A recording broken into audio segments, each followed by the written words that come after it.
পরিবারের বড় সন্তানের বউ খুবই ভাগ্যবান।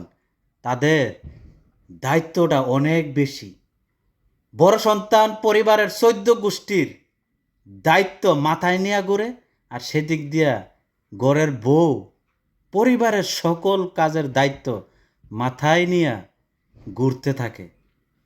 যখন কোনো কাজের ক্ষেত্রে গিয়া বড় সন্তান আর বড় সন্তানের বউ অধিকার খাটায়, তখন চতুর্দিক দিয়া বাধা আসে।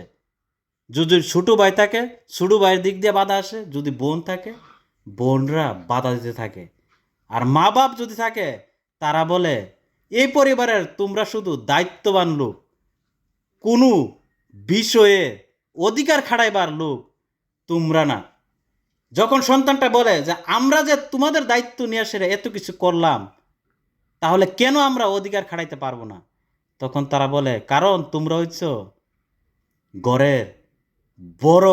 বড়রা শুধু দায়িত্ব নিতে পারে, কোনো কাজে অধিকার খাটাইতে পারে না।